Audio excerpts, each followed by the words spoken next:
Pagbasa mula sa Aklat ng Pahayag. Ako'y si Juan, nangusap sa akin ang tinig na narinig kong nagsasalita mula sa langit. Lumapit ka sa anghel na nakatungtong sa dagat at sa lupa at kunin mo ang hawak niyang kasulatang nakabukas. Nilapitan ko ang anghel at hiningi ang kasulatan.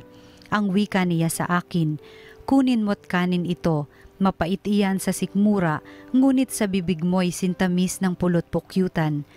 Inabot ko at kinain ang maliit na kasulatan, matamis ngang tulad ng pulot-pukyutan, ngunit nang malunok ko na'y pumait ang aking sikmura. At sinabi niya sa akin, kailangang ipahayag mong muli ang mga hula tungkol sa iba't ibang mga tao, bansa, wika at mga hari. Ang salita ng Diyos. O kay tamis na namnamin ang utos mong bigay samin. Nagagalak na susundin yaong iyong kautusan, higit pa sa pagkagalak na dulot na kayamanan. O kay tamis na namnamin ang utos mong bigay samin. Ang buo mong kautusan sa akin ay umaaliw, siyang gurong nagpapayo sa lahat kong suliranin. O kay tamis na namnamin ang utos mong bigay samin. Higit pa sa gintot pilak nitong buong sanlibutan ang mabuting idudulot ng bigay mong kautusan. O kay tamis na namnamin ang utos mong bigay samin. O kay tamis na namnamin ang utos mong ibinigay, matamis pa kaysa pulot yaong lasang tinataglay. O kay tamis na namnamin ang utos mong bigay samin. Halos humihingal ako dahilan sa kasabikan na matamo yaong aking minimithing kautusan. O kay tamis na namnamin ang utos mong bigay samin. Ang mabuting balita ng Panginoon ayon kay San Lucas. Noong panahong iyon, pumasok si Jesus sa templo at kanyang ipinagtabuyan ang mga nagtitinda. Sinabi niya sa mga ito, nasusulat, ang aking bahay ay tatawaging bahay dalanginan, ngunit ginawa ninyong pugad ng mga magnanakaw. Araw-araw, si Jesus ay nagtuturo sa loob ng templo, pinagsikapan ng mga punong saserdote, ng mga eskriba at ng mga pangunahin ng bayan na siya'y ipapatay. Subalit wala silang makitang paraan upang maisagawa ito sapagkat taimtim na nakikinig sa kanya ang buong bayan. Ang mabuting balita ng Panginoon. Pinupuri ka namin, Panginoon. Magandang araw po mga ginigiliw naming taga-subaybay. Tayo po ay nasa Huwebes sa ika-33 linggo sa karaniwang panahon. Talagang napakabiliso ng panahon. Tayo po ay papunta na sa pagwawakas ng kalendaryo ng simbahan at kalendaryo sa loob ng bahay natin. Pero yun nga lang po, bakit nga ba natataon lang yata? Na tuwing matatapos ang taon ay may mga pahabol pang mga kaganapan sa bansa natin kagaya ng mga bagyo at kalamidad. Minsan po ang ating pong grupo ng Hands to Heaven ay nagpunta ho sa mga kababayan nating sinalanta ng bagyo sa Batangas, particularly po sa Talisay kung saan nagkaroon ng landslide. Maaga ho tayo nakapunta doon, nagdala tayo ng pagkaing handa ng kainin nila. At pagtapos po nun ay dumaan tayo doon sa mga dinaanan ng bagyo o ng baharin. Alam niyo po, bukod sa putik, bukod po sa maraming basura nagkalat, ito'y nakakapangilabot at sorry po nakakalungkot, nakakagalit din siguro. Ang dami hong malalaking troso ang nagkalat. Kabi-kabila ho sa kalsada. Puro troso. So para ho bang naisip namin na hindi tayo natuto? Yung pong mga sinira natin, sorry ho sa word, winalangiyaho nating kalikasan, tayo ang binalikan. Alam nyo ho, para bang pag nanonood tayo, pag tayo po ay hindi gaano gayong nasa lanta, at tinignan ho natin yung mga kababayan natin na lubog sa baha, nag-iiyakan ho, natatakot ho sila, maraming nasira, para bang nakakaawang tignan. At sa ating ebanghelyo ngayon, minsan pa natin narinig ito, hindi ho naiyak ang Panginoon tumangis ang Panginoon.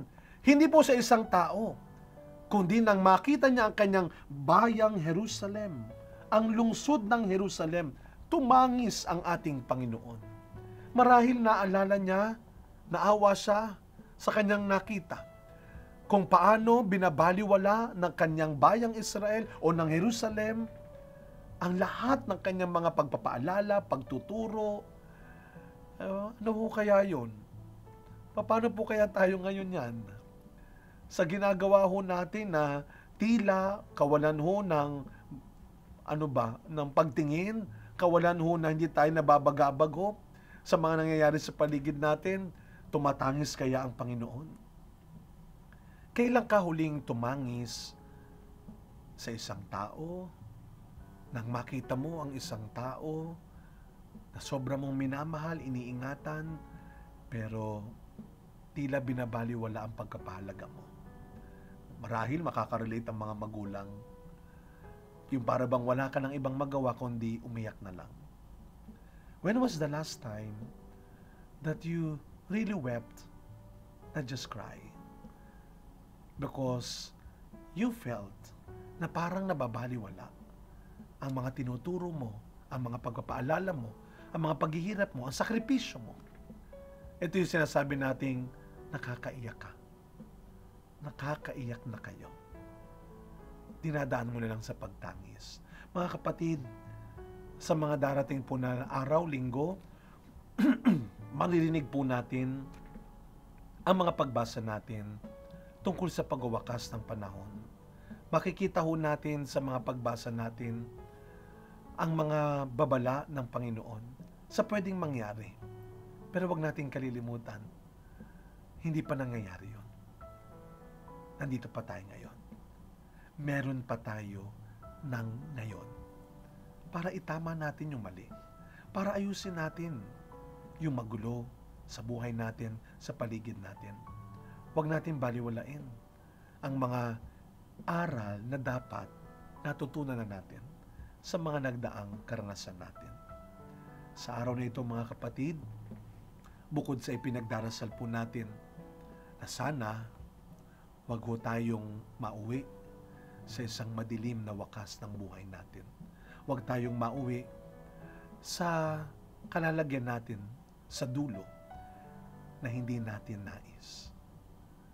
Pero sana ipagdasal din natin na wag natin sayangin ang oras na meron pa tayo, ang lakas na meron pa tayo, para maitama natin at mapaghandaan natin hindi lamang ang pagdating ng bagong kalamidad, hindi lamang ang pagdating ng bagong pagsubok, kundi higit sa lahat, paghandaan natin ang kaligtasang inihahanda, inaalok ni Kristo para sa atin. Samahan niyo po ako sa isang maikling panalangin. Sa ngalan ng Ama, ng Anak, ng Espiritu Santo. Amen. Panginoong Hesus, kami po ay nagpapasalamat sa iyo sa iyong maraming aral, paalala sa buhay namin. Sa mga pagkakataong tinuruan mo kami para maitama ang mali namin, para makita ang mga pagkukulang namin. Salamat po, Panginoon, dahil hindi mo kami sinusukuan. Pero Panginoon, humihingi po kami ng patawad sa mga pagkakataong hindi kami nakinig sa iyo. Sa mga pagkakataong kami ang naging dahilan ng kalungkutan at pagluha ng ibang tao. Panginoon, muli naming inaalay, sinusuko sa iyo ang nag-iisang buhay na ipinagkatiwala mo sa amin. Nawa araw-araw, sa kaliitan, sa kasimplihan ng aming kabutihan, magawa naming patahanin ang pag-iyak ng iba, magawa naming mapaligaya ang aming kapwa.